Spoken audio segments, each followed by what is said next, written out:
মা মা, কি হয়েছে? এত ইড়াটার মতো চেঁচাচ্ছ কেন? মা, আমার সব কাজ সার হয়ে গেছে, এখন কি আমি রান্নাটা করে নেব? কি রান্না করবে? করতে পারবে? মা, আমি রান্না করতে পারি। তাহলে মা, কি কি রান্না করব? তাহলে তুমি কি করবে? ওই শাক করবে, আর ওই একটু ঘ্যাট করে দিবে সব দিয়ে, আর ওই মাছগুলোর ঝোল করে দিবে। যাও, পারলে তো। ঠিক আছে মা। মা, চলো খেলবে, চলো, রান্না হয়ে গেছে। ঠিক আছে, চলো, রান্না হয়ে গেছে, খেয়ে নিয়ে। আর অনেকটা বেলাও হয়েছে, খিদাও পেয়েছে খুব। চলো।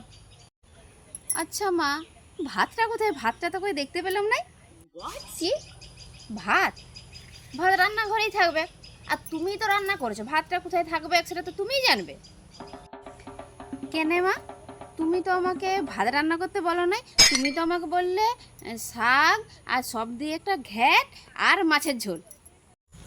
কি এ কোন হতচ্ছাড়ির পাল্লায় আমি পড়লাম কে জানে।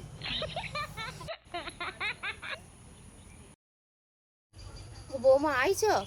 বলি এত দেরি হলো যে ডাক্তার ঘর থেকে আসতে, তো সব বুঝে সুঝে নিয়েছো তো? কি করে কি ওষুধটা খাওয়াতে টাওয়াতে বলেছে? হ্যাঁ মা, আমি সব কিছু একদম বুঝে নিয়েছি ডাক্তারবাবুর কাছ থেকে। ও মা, কি করছো, কি করছো বৌমা, কি করছো?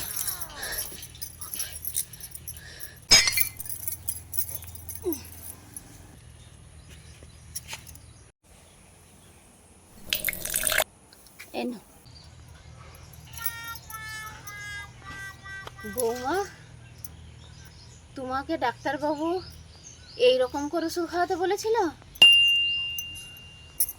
হ্যাঁ মা, ডাক্তারবাবু আমাকে বলেছিল যে ওষুধটা খাওয়ানোর আগে ভালো করে ঝাঁকিয়ে Oh নিতে। my ওই God. জন্যই তো ঝাঁকিয়ে নিলাম তোমাকে। কি জানি বাবা, মায়ের আবার কি হলো।